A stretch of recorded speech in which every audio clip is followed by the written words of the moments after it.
Hola a todos, sean bienvenidos nueva vez a un nuevo episodio de Somos Multitasking Podcast, su podcast donde hablamos sobre vida laboral, balance, vida-trabajo, emprendimiento, entre otros temas de actualidad. Hola Johnny. Hola Helen, ¿cómo estás? ¿Todo bien? Hola Fernando. Hola, un placer estar acá. Gracias por la invitación. Hola, el día de hoy tenemos a Fernando Abreu. Es una persona que está bien activa en las redes sociales. Recientemente fundó su nuevo partido, Patria Libre.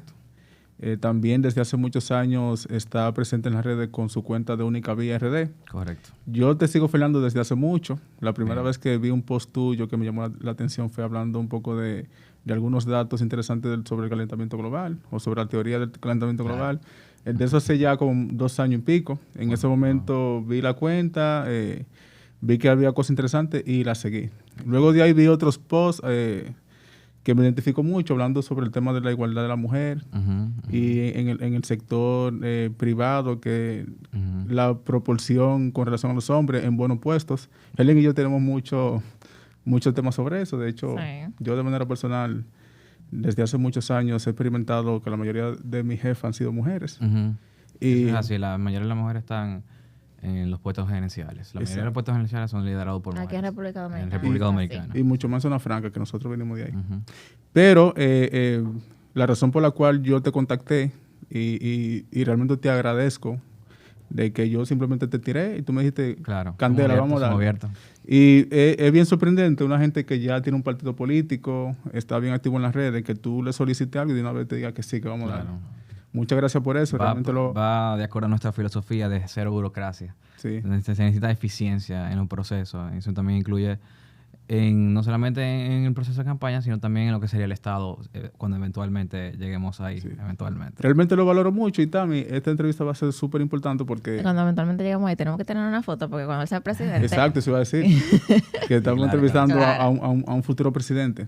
Claro. Pero el tema por el cual yo te contacté, que me llamó mucho... me despertó mucho interés, es el tema de una entrevista que tú estabas dando, creo que en El Mañanero, sobre cómo los jóvenes pueden salir de la pobreza.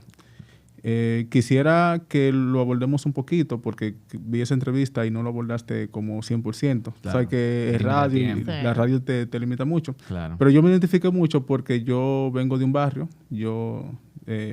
no te puedo decir extrema pobreza, pero yo sí vengo muy de abajo. Yo, de hecho, fui limpiabotas. No sé, también tú lo sabes. Sí, claro. Yo fui limpiabotas. Sí. Yo hice un sinnúmero de cosas cuando era adolescente. Y de cierta forma no soy rico, pero me ha superado bastante. Estoy muy orgullosa de ti, Johnny. Yo me considero exitoso, gracias a Tami. Yo tengo un buen trabajo. He alcanzado ciertos logros. Y me siento pleno. Siento que soy exitoso. Y también conozco muchos casos. También creo que... Sí, y hemos traído varias historias de éxito aquí también, que vienen de abajo, como nosotros. Excelente. Sí, y de cierta nosotros tenemos algunos candidatos ahora que vienen de la extrema pobreza, en palabras de ellos propios, y dicen su cuento y creen en estas ideas de nosotros del libre mercado, del capitalismo, etcétera, etcétera. Que no solamente... La mayoría de los partidos demonizan a los políticos que piensan como nosotros, que en el país nada más está en el caso de nosotros, pero en la mayoría de los países se demonizan y lo venden como si fuera un discurso en contra de los pobres. Y es totalmente lo contrario. Este tipo de ideas es el tipo de ideas que sacan de forma más poderosa a los pobres de la pobreza y lo eleva a un nivel que jamás hubieran imaginado. Entonces, es una anécdota. Suena interesante. Fernando, ¿en qué consiste ese argumento que tú tienes sobre cómo los jóvenes pueden salir de la pobreza? Excelente. No podíamos preguntarle primero, háblame de ti. Pues no, como lo que quieran. Yo me voy a la orden que ustedes me digan. Bueno, podemos hablar de ti al final. Vamos a seguir con lo de la pobreza, porque realmente está muy interesante. Claro.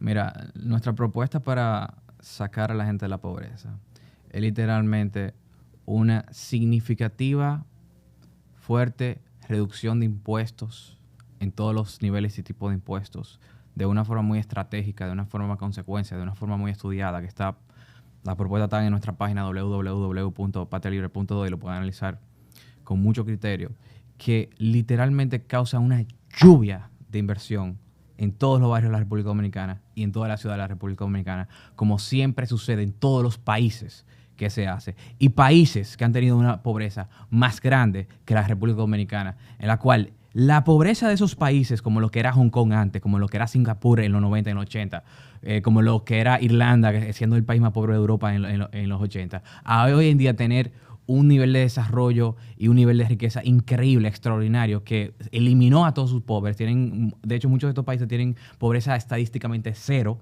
de hecho, y era algo que nunca iban a soñar. O sea, elevó el ser humano y elevó el nivel de los pobres a algo inimaginable, impensable en ese momento, y que de hecho los partidos contrarios a este tipo de ideas decían que era algo imposible y lo lograron. Y funciona 100%. ¿Y por qué funciona 100%? Porque la gente a veces no entiende. Es sencillo.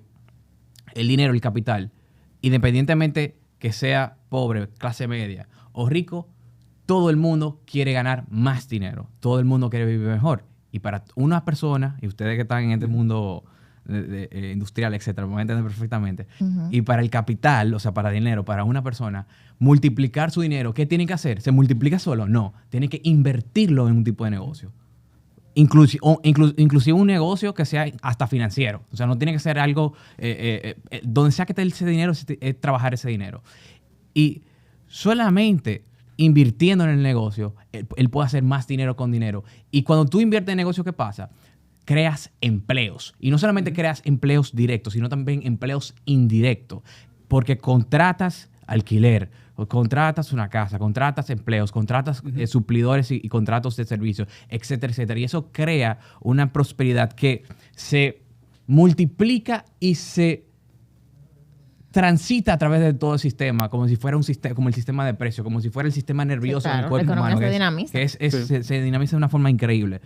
Y como todo el mundo quiere ganar más dinero con dinero, la única forma de hacerlo es contratando empleos en el proceso y, aparte de eso, sirviendo mejor a los demás, al pueblo. Porque como es un sistema voluntario de libre mercado y no es como el Estado que tiene una pistola en tu cabeza con los impuestos y te dice, dame tus ingresos o si no tú vas preso o te embargo, la única forma de obtener más dinero es sirviendo a mejor calidad, mejor precio a los demás. Porque si no, no te compran, porque no es obligado, porque es voluntario, sino quiebras. Entonces, un sistema que es muy pro y muy enfocado en eficiencia, que te obliga a tener una productividad increíble y saca lo mejor de cada ser humano, saca la mejor habilidad de cada ser humano y saca una eficiencia y una productividad increíble y resuelve todos los problemas del desempleo, de la pobreza, de los salarios bajos, etcétera, etcétera. ¿Qué otra cosa? También ayuda y crece fuertemente los salarios, naturalmente, por una cuestión de ley, oferta y demanda. Porque si en la oferta laboral que hay, todos los desempleados que están buscando empleos, de repente, con la reducción de ingresos, viene una gran cantidad de inversión privada. ¿Por qué? Porque todo el mundo quiere ganar más. O sea, es cada quien persiguiendo sus propios intereses. De forma natural eso sucede. Como cada quien quiere ganar más y viene toda esta inversión privada, ¿qué sucede? ¿Necesitan qué?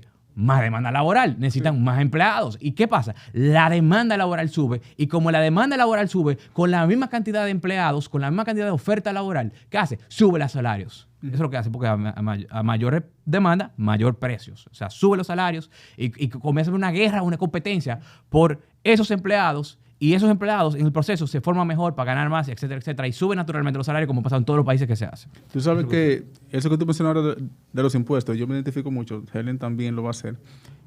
Yo lidero un grupo de personas y donde yo trabajo es común la expresión de que tú requieres que la persona trabaje en horas extra un sábado por alguna condición. ¿Y sabes qué te dicen?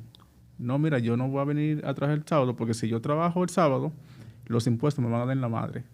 También pasa eso. Yo voy a cambiar de escala. Yo gano tanto, tal vez 30,000 pesos. Cuando cambio de escala el sábado, ahí los impuestos me agarran esa ganancia. Claro, porque es un sistema progresista. Entonces, es yo mejor un sistema progresivo. Y lo que me da risa que es como que para poder tener, ¿verdad?, ese empuje que saca a la mayoría de la pobreza, debe haber una acción desde arriba para toda la sociedad. Una reforma fiscal bajando impuestos, pues, específicamente. Y puedo decir cuáles son los impuestos que nosotros proponemos y todo eso.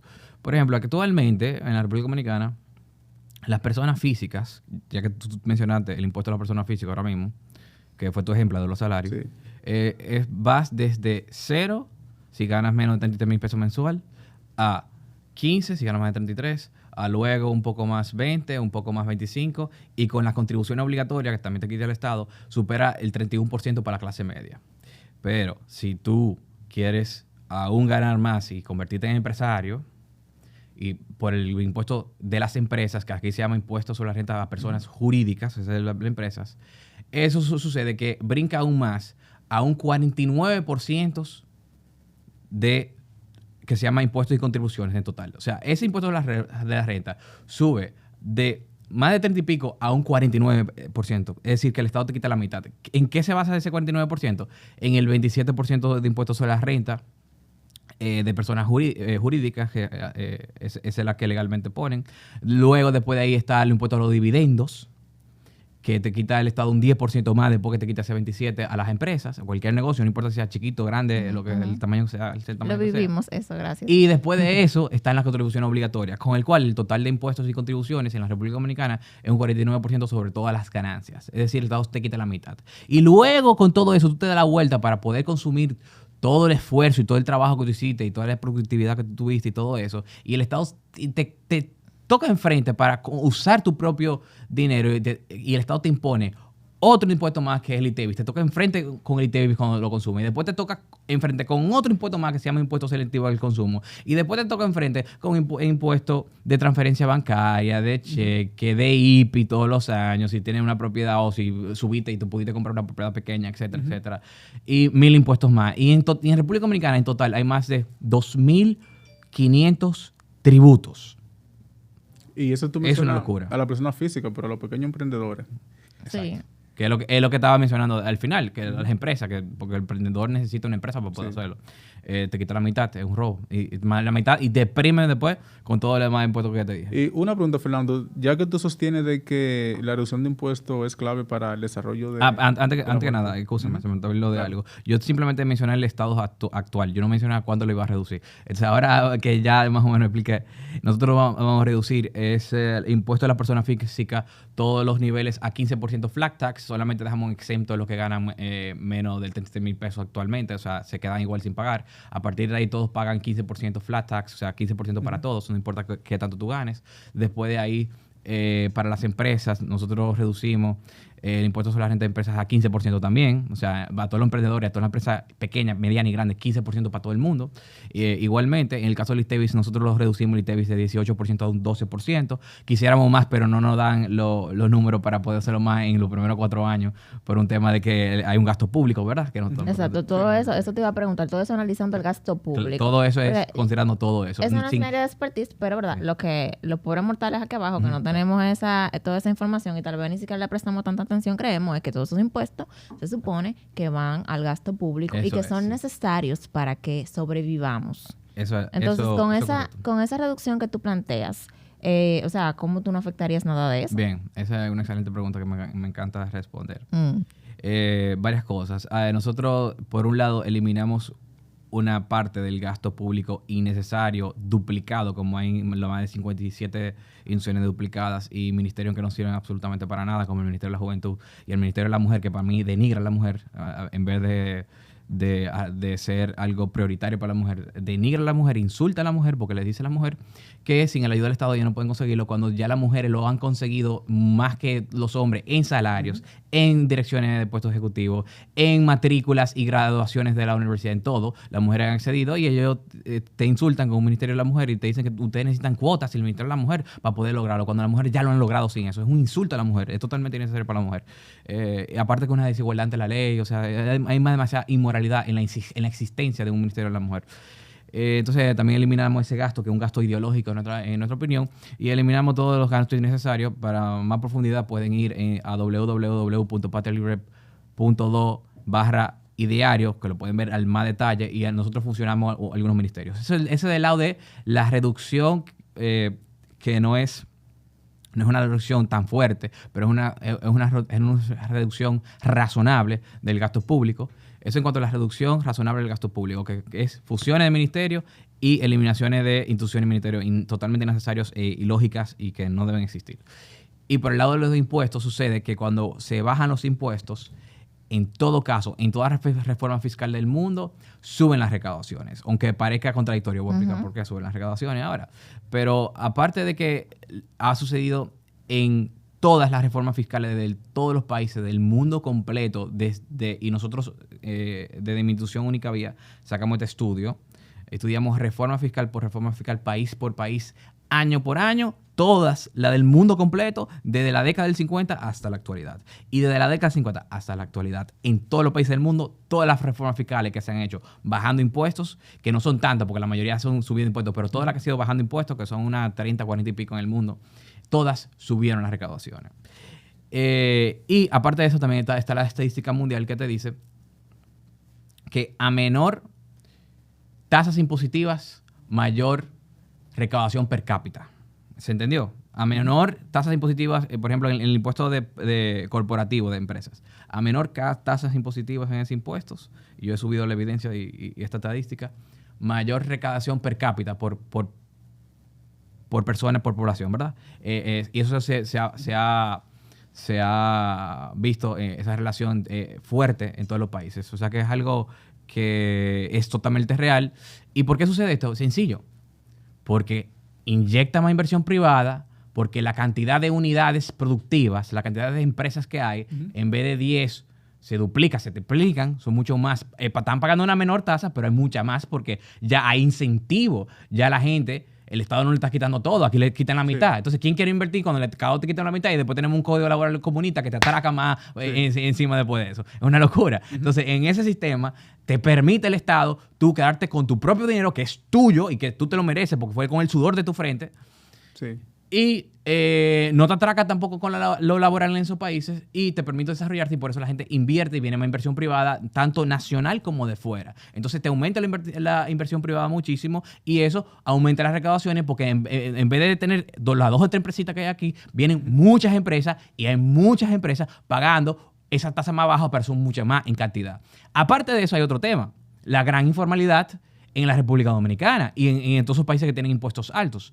La República Dominicana tiene una informalidad que supera el 58% del mercado laboral actualmente. O sea, la mitad de la economía, por lo menos en el mercado laboral, es informal. Y cuando nos vamos a las MIPYMES, las micro, pequeñas y medianas empresas, sucede que el 90%, según los propios estudios del Estado, que nosotros lo hemos subido, el 90% no opera sin RNC, no tiene RNC.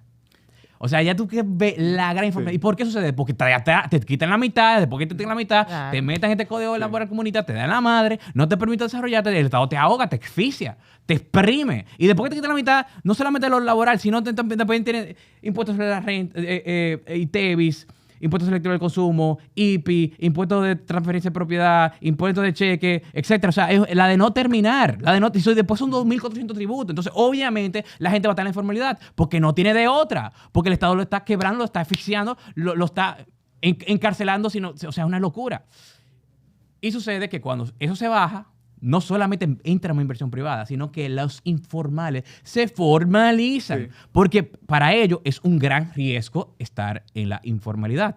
No solamente por el tema de que no tienen personalidad jurídica, que no están blindados su patrimonio personal, que las demandas, si le llega un negocio, responden personalmente a los informales porque no tienen la empresa, no tienen el registro mercantil de la empresa que lo protege jurídicamente, sino también porque no tienen acceso a crédito bancario y encima de eso, porque actualmente se están arriesgando a ir presos y a ser embargados, porque la DGI cuando le dé su gana, lo único que tiene que hacer es mandar a su equipo de SWAT, como vienen ellos, que con pistola larga, que parecen unos delincuentes que van a atracar, se le tiran 20 tigres con pistola larga en su negocio y va todo el mundo preso expropiado y se llevan todo y un embargo y toda la vaina. Así es que hace la DGI. Entonces, en cualquier momento, todos esos informales están sujetos a ese gran riesgo y su capital entero está en ese gran riesgo. Y por eso, si tuvieran un sistema impositivo más razonable, como un 15%, y eso que nosotros no le encontramos mucho todavía. Lo ideal para nosotros sería 10%, pero los números no nos dan al principio. Sí. Para que los números nos den,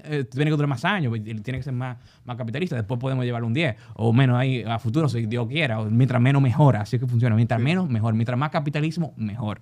Entonces, básicamente, lo que tú dices, como el sector zona franca, exacto, es común, porque la zona franca... Y la zona franca tiene récord siempre. Sí. El único sector que tiene... ¿Cuáles son los sectores que están funcionando aquí?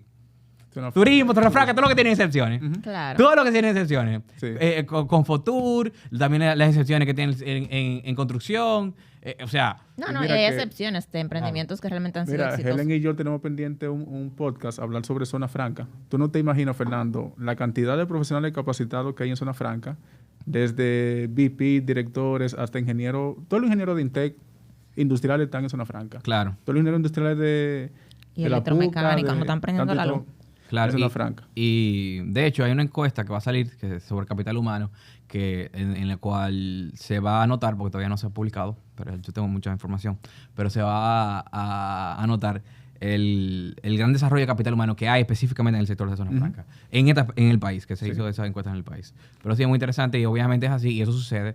Y también el know-how que se crea en todos los sectores cuando hay un libre mercado. Pero mientras estemos aplastados impuestos, ahogados, tributariamente, laboratoriamente, regulatoriamente, entonces no tú sabes, vamos a Fernando, nada. Que cuando te hablaba ahorita, si tan apasionado y mencionaste todas las cosas que tú estudiaste y revisaste, me pregunté dos cosas. Una, ¿qué estudió Fernando? Y dos, ¿cuál es tu plan con la educación? Porque te voy a decir algo. Puede haber mucho dinero en la calle, pero si mantenemos tal vez la mentalidad de la pobreza, porque tú dices, ¿cómo vamos a salir de la pobreza? Tal vez la gente con todo ese dinero ni siquiera lo invierta en nuevos negocios, no haga cosas productivas. Entonces yo entiendo que también hay un factor de educación. Claro. Entonces, ¿cómo te abordarías? Pero tenemos el tiempo arriba. Sí.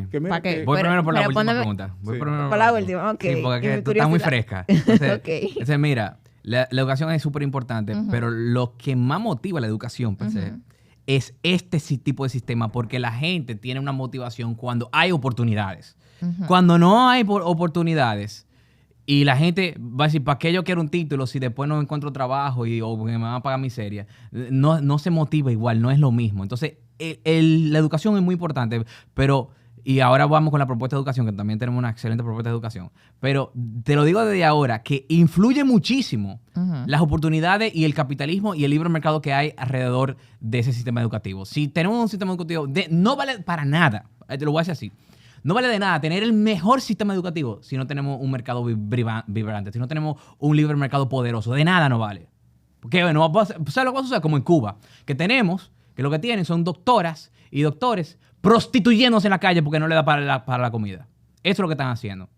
Esa es la barbaridad. Entonces, por eso se necesita siempre, paralelamente, un pujante libre mercado con bajos impuestos y mucha inversión privada. Eso es vital. Y eso siempre ayuda e incide en la calidad de la educación directamente, no solamente por la motivación, porque se invierte también mucho en el sector educativo desde las empresas y se invierte mucho en capital humano desde las empresas. De hecho, hay muchas zonas francas que invierten en capital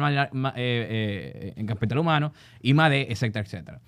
Entonces, para ir ya directamente, no solamente la influencia que tiene el capitalismo dentro de la educación, para ir directamente en el sistema de educación, nosotros proponemos lo que se llama el sistema voucher de educación, que en español se puede llamar el cheque escolar, que es un sistema en lo cual, en vez de financiar la educación pública directa y totalmente por la oferta, la financiamos por la demanda. ¿Qué significa eso? En términos más prácticos, fue un término medio economista. Eso es que nosotros les damos un cheque a los padres de los estudiantes de escuelas públicas para que con ese cheque pueden elegir, tener la opción de tener dos opciones. O dejarlo en la escuela pública, como está actualmente, con la calidad que está actualmente, o darle acceso a educación de calidad privada, a un colegio privado con ese cheque.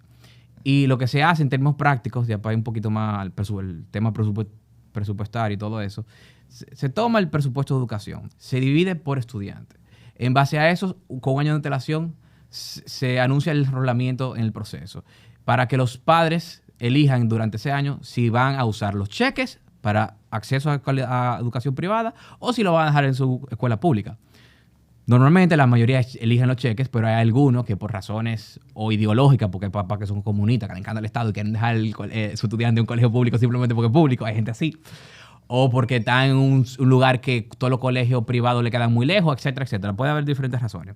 Pero la mayoría entendemos que eligen los cheques, entonces con esa coordinación, un año con antelación, se sabe cuánto hay de cada uno, se divide el presupuesto de esa forma y a muchísimas personas se le da la opción de tener educación de calidad privada de forma directa ahora y ya. No esperar 1000 años para supuestamente mediante el Estado, con el famoso 4%, esperar que finalmente se arregle, que faltan los profesores, que los profesores no fueron buenos, que ahora hay que importar de afuera, que no ha solucionado absolutamente nada porque la educación no tiene que ver en lo absoluto con el gasto en la educación. No hay ninguna relación entre el gasto público en educación y la calidad de educación. De hecho, desde que nosotros en República Dominicana comenzamos con el relajito del 4%, que yo nunca estuve de acuerdo porque siempre tenía claro, y me opuse a todo eso, siempre tenía claro que no había ninguna relación entre una y otra, que lo único que eso iba a hacer era corrupción, como lo que hemos visto, y era subirnos más impuestos, como lo que se vio después, que se hizo la reforma fiscal y se nos subieron los impuestos después, y mil estupideces más. Y sabía que eso no iba a funcionar. En la República Dominicana, desde el 2008 hasta la actualidad, se ha cuatruplicado el presupuesto, cuatruplicado por 4, el presupuesto en educación. ¿Y qué ha pasado con los indicadores de educación? No, y con la vida. Abajo, estamos en los últimos, siempre estamos entre 178, o sea, en los últimos 2 puestos siempre, en todos los años. A pesar de multiplicarse por 4. O sea, no tiene que haber absolutamente nada. Y eso no solamente un tema de República Dominicana. En todos los países no hay correlación. O sea, los países que gastan mucho en educación no son los que tienen mejor calidad de educación. Ahora, sin embargo, los países que usan nuestro sistema voucher, de cheque escolar, son todos los que están en la cima, en el top de las pruebas PISA de educación, que es el test mundial que mide la calidad de educación de un país con criterio universal y mundial. ¿Cuáles son esos países? Dime 2. Bien. Ahí está Suecia, ahí está Suiza. Okay. De Latinoamérica ahí está solamente Chile hasta ahora. Y si nosotros eventualmente, digamos, estamos nosotros ahí. Okay. Dentro de Estados Unidos, algunos estados lo hacen, como Texas e Indiana. No todos, algunos por estado en Estados Unidos, porque saben que el sistema ya es federalista. Sí. Y en Italia hay dos o tres estados de varios italianos. Y hay también Noruega, o sea, y están todos súper bien en eso. Entonces, nada, este sistema que crean ese cheque escolar, no solamente que le da de forma directa acceso a la calidad privada, que actualmente en la República Dominicana, el propio gobierno, en todas sus encuestas, admite que es muy superior la calidad aquí de los colegios privados a las escuelas públicas, es muy superior en todos los elementos, y eso no es algo simplemente que se sabe de forma general, todo el mundo lo intuye, pero que están en todos los estudios en materia por matemática. Te lo admiten. Te lo admiten estadísticamente, y es más del doble en toda la calidad. O sea que, primero, le damos acceso a eso de forma inmediata. ¡Pum! Ya tú subiste tu calidad inmediato. Y aparte de eso, esto crea una gran señal de competencia por todo el sistema, una explosión de competencia y productividad a través de todo el sistema, no solamente privado, sino también la pública dentro de la pública también, porque pone a competir por cheque, porque es una competencia realmente, el privado internamente también, pero también la pública con el privado, porque la pública tampoco no se va a querer quedar y pasar la vergüenza que se nos está yendo todo el estudiante a la privada, porque nosotros no nos ponemos la pila y porque tenemos procesos de malos, porque no tenemos los incentivos, etcétera, etcétera.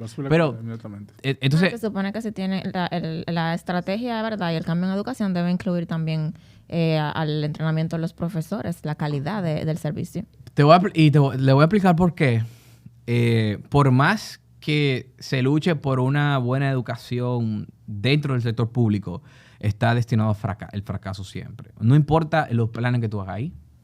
No importa qué tan buena gerencia y cuántos buenos gerentes tú pongas ahí. No importa la cantidad de profesores extranjeros buenos que tú importas ahí.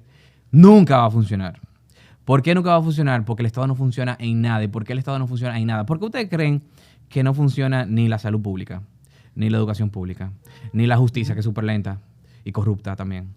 No funciona ni siquiera el tema del tránsito. La corrupción es un desastre en este país. en el Ministerio Público, el medio ambiente también tenemos desastres. No hay ningún tema nacional que suceda. Tenemos que terminar. Pero ¿por qué? Ya vamos a cerrar. Por las faltas de incentivos naturales que hay en el Estado. El Estado no tiene el incentivo de la competencia, no tiene el incentivo del lucro, de ganar dinero, es que eso es lo que mueve el ser humano. ¿No? El ser humano no se mueve por aire. Claro. El ser humano necesita de qué comer, por Dios. O sea, aterricen, izquierdistas, aterricen, no bien en el aire. Encima de eso, no son dolientes, no pusieron su propio dinero, no arriesgaron capital. ¿Qué tienen que perder? ¿Qué tienen que perder el gerente o el ministro de Educación? Nada, puso su capital, no. Ahora, el que puso su colegio con su capital tiene mucho que perder, porque si no ha dado una buena calidad, se levanta los estudiantes y todos los padres lo sacan y, claro, se fuñe con todo su capital. Sí. Entonces, y encima de todas esas cuestiones, un monopolio, porque se financia con los impuestos, entonces no tiene que competencia, porque siempre tiene los impuestos ahí que no quitan la fuerza. El Estado entonces por eso no se atreve a competir mucho, no importa mucho la competencia. Y encima de todos esos elementos también está el factor de que la naturaleza política del Estado. El Estado está lleno de compañeritos de partido que lo que están atrás de su cheque, su nominilla y las mañas corruptas de los partidos, de la mayoría de los partidos políticos, que aquí en la República Dominicana son todos de izquierda, menos nosotros, que somos la nueva derecha, la única derecha en la República Dominicana, Patria Libre. Se pueden afiliar en www.patrialibre.do. Escúchame la cuña, pero acá decirlo. Claro. Y eso es lo que sucede. Entonces, por eso el Estado no funciona en nada, ni puede funcionar en nada. Y por eso sí, lo que hay que hacer es reducirlo en lo más que se pueda. Uh-huh. Y en las áreas donde se tiene que quedar, como salud, como educación, como seguridad, como justicia, etcétera. En esos lugares donde el Estado se queda, lo que se tiene que hacer es estrategias de incentivos que asimilen al sector privado. Okay. Como este tema que estamos haciendo con el cheque. Que es un tema muy amplio. Exacto. Ha sido una conversación realmente muy jugosa, sí, que tiene mucha información. Que haya una segunda, ¿no? Y muy apasionada, exacto. Claro. Pero la verdad es que tú tienes como que facts muy interesantes, sí, y se ve que has estudiado mucho sobre eso. Nunca me dijiste tu carrera. No, sí, te lo puedo decir brevemente, pero aunque tal vez no del tiempo. Solamente dime el título. Bueno, el abogado es mi pero yo estudio muchísimo más todo lo demás, pero lo principal es abogado. Y el derecho lo ejercerás muy bien, se nota. Sí. Aparte de Patria Libre, ¿dónde la gente puede conseguirte? En las redes. En Instagram, en Fernando Abreu, _única vía, ese es mi Instagram personal. En Twitter, en @Fernan_Abreu. En YouTube, en Única Vía RD. Y bueno, esos son los principales. Perfecto. Pues ha sido un placer, Fernando, la verdad, tenerte por aquí. Muchísimas gracias, Fernando. Muy buena pregunta, les felicito por el programa. Muchas Esperemos gracias. Que te tengamos nuevamente. Sí, cuenta con eso. Sí, porque tú tienes temas muy amplios. También podríamos abordar otras cosas no políticas. Claro. Porque se ve que tú has pasado mucha página a la derecha, como dicen. Sí, gracias. Mi gente, les recordamos que se suscriban y nos sigan por las redes sociales. Y fue un placer. Fernando, muchas gracias. Igualmente, gracias. Hasta la próxima. Bye.